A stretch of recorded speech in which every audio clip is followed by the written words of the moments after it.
Shalom, selamat pagi jemaat dikasih Tuhan. Kita berjumpa lagi dalam Renungan Pagi. Mari pagi hari ini kita akan kembali merenungkan firman Tuhan.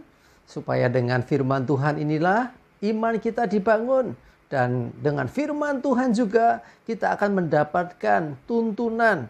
Bahkan firman Tuhan yang adalah sumber kekuatan kita ini akan menerangi setiap langkah hidup kita. Sebab firman Tuhan adalah kebenaran yang memerdekakan hidup kita. Mari sebelum kita merenungkan firman Tuhan, saya mengajak kita semua berdoa terlebih dahulu. Supaya Tuhan yang menyatakan dan menyingkapkan kebenaran firman-Nya. Dan juga Roh Kudus mengurapi kita semua sehingga kita bisa menangkap rema yang dari Tuhan. Dan kita bisa mengerti dan melakukan kebenaran firman-Nya di dalam hidup kita. Kita berdoa terlebih dahulu. Bapa di surga, kami datang ke hadirat-Mu. Kami membawa dan menaikkan segala puji syukur atas segala berkat, atas segala penyertaan, perlindungan, bahkan pertolongan-Mu dalam hidup kami. Terima kasih ya Tuhan. Pagi hari ini kami mau merenungkan firman-Mu. Mari Tuhan singkapkan dan nyatakan kebenaran firman-Mu. Dan Roh Kudus urapi kami semua ya Tuhan. Sehingga kami bisa menangkap setiap pesan Tuhan. Mengerti akan kehendak-Mu ya Tuhan. Serta melakukan kebenaran firman Tuhan di dalam hidup kami. Terima kasih ya Tuhan. Di dalam nama Tuhan Yesus kami bersyukur dan berdoa. Amin. Mari bersama-sama kita buka Alkitab kita. Renungan pagi hari ini sampaikan dari 1 Samuel 30 ayat 6. Saya bacakan. Dan Daud sangat terjepit karena rakyat mengatakan hendak melempari dia dengan batu. Seluruh rakyat itu telah pedih hati, masing-masing karena anaknya laki-laki dan perempuan. Tetapi Daud menguatkan kepercayaannya kepada Tuhan Allahnya. Coba dikasih Tuhan, kisah ini terjadi di Siklak. Di mana itu? Di mana istri dan anak-anak serta harta bendanya Daud dan juga orang-orangnya itu pada waktu itu ditinggal di sana. Ya, ketika Daud dan orang-orangnya pergi, saat kembali lagi, Siklak ternyata sudah terbakar. Sudah habis semua. Tetapi tidak didapati istri, anak-anak mereka, serta ternak, bahkan seluruh harta benda. Nggak ada semua. Nah, mereka menduga, ini pasti ada yang merampas. Tetapi siapa yang melakukan? Mereka tidak tahu. Ya, dan kemana perginya juga tidak tahu. Ya, namanya di daerah padang gurun seringkali terjadi. Ya, orang habis lewat kena angin gurun, bekasnya hilang semua. Dalam kebingungan itulah mereka menangis dengan luar biasa. Bahkan Daud terancam jiwanya. Kenapa? Rakyat yang bersama-sama dengan dia marah. Ya mungkin gara-gara ngikut Daud ini jadi seperti ini ya. Kurang lebih seperti itu. Dan mereka mengancam hendak melempari Daud dengan batu. Ini satu kondisi yang sangat-sangat mengerikan. Ya sangat terjepit. Apa yang dilakukan Daud? Ya orang kalau kejepit bisa melakukan apa saja kan. Orang bisa melawan entah menang atau kalah. Atau juga membela diri yang penting. Ada juga orang yang dalam kondisi kejepit lari. Tetapi Daud tidak demikian. Ya. Dia tidak melawan bangsa itu atau rakyatnya sendiri. Dia juga tidak melarikan diri.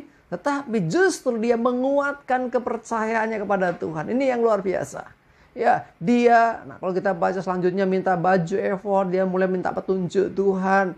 Di tengah kondisi yang demikian gentingnya, Daud berdoa. Nih bayangin. Ya, ini satu contoh yang luar biasa. Ya, itulah untuk kita seharusnya juga demikian. Saat situasi kita nggak tahu lagi berbuat apa, belajar dari seorang Daud ini. Berdoa, minta petunjuk Tuhan. Mungkin orang mengatakan dalam kondisi seperti ini, ya ayo segera cari kemana gitulah. Ya, mau cari kemana? Di saat kita tidak tahu mesti berbuat apa, sesungguhnya Tuhan adalah jawaban dari semua. Itulah yang dilakukan Daud. Dan kalau kita baca selanjutnya, Daud mendapat petunjuk Tuhan. Dan akhirnya singkat cerita, dia berhasil menemukan istri, anak-anak mereka. Ya, termasuk juga seluruh harta yang dibawa. Ya, jadi jemaat dikasih Tuhan, di sini kita belajar sesuatu. Saat engkau terjepit, saat keadaanmu tidak baik-baik saja, saat engkau tidak tahu mesti berbuat apa, ingatlah masih ada Tuhan. Ya, jangan sampai kita menjadi orang yang putus asa, hilang pengharapan seperti orang-orang yang tidak memiliki Tuhan. Kita punya Tuhan. Memang secara kekuatan kita, pengetahuan kita, pengalaman, pemahaman kita, mungkin masalah yang kita hadapi terlalu besar dan rumit, terlalu berat, ya, yang menghimpit hidup kita. Tetapi ingatlah sekali lagi, tidak ada yang mustahil bagi Tuhan. Mungkin tidak ada yang peduli, teman-teman kita, keluarga kita, sahabat kita mungkin meninggalkan kita. Di saat kita dalam kondisi terjepit dengan masalah yang ada, ingatlah masih ada Tuhan. Dia yang menyertai kita, Dia yang pasti menolong hidup kita. Karena itu mari jemaat dikasih Tuhan, saya mengajak kita semua, teguhkan, kuatkan kepercayaanmu, imanmu kepada Tuhan. Saat semakin berat, beban yang menghimpit hidupmu, saat semakin terjepit, ingatlah akan Tuhan. Dia sumber kekuatan, Dia sumber jawaban dari apa yang kita perlukan. Daud adalah contoh yang nyata. Dia sudah membuktikannya. Saat terjepit itulah justru dia datang kepada Tuhan dan mendapat petunjuk serta pertolongan dari Tuhan. Mari jemaat dikasih Tuhan, engkau yang hari ini terjepit dalam permasalahan kehidupan. Masalah apa saja?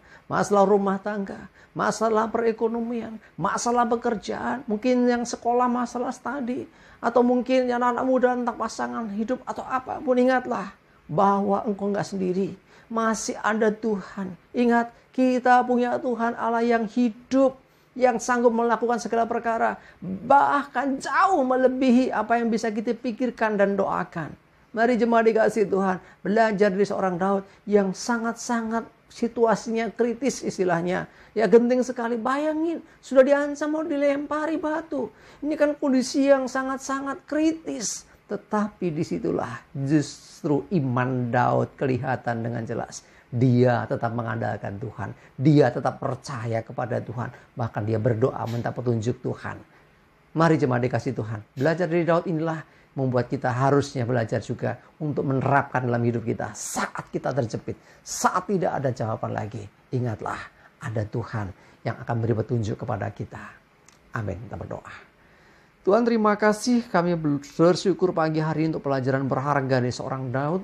Ketika terjepit keadaannya, bahkan terancam dirinya, dia tetap mengandalkan Engkau. Dia menguatkan kepercayaannya. Dia tidak lari dari keadaan yang ada. Dia tidak melawan. Dia tidak membela diri. Tetapi dia mencari Engkau. Dia minta petunjuk-Mu. Dan akhirnya dia mendapatkan jawaban. Dan Engkau membawanya untuk bisa menemukan keluarganya dan juga keluarga dari rakyatnya.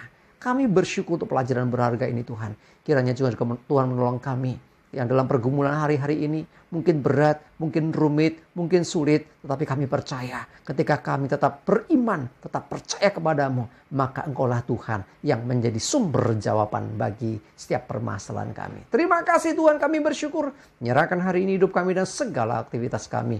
Mohon tuntunan penyertaan dan pertolongan-Mu ya Tuhan. Jauhkan celaka mara bahaya.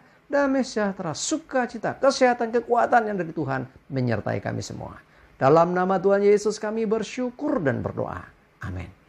Mari jemaat dikasih Tuhan, semangat terus dan Tuhan Yesus memberkati. Amin.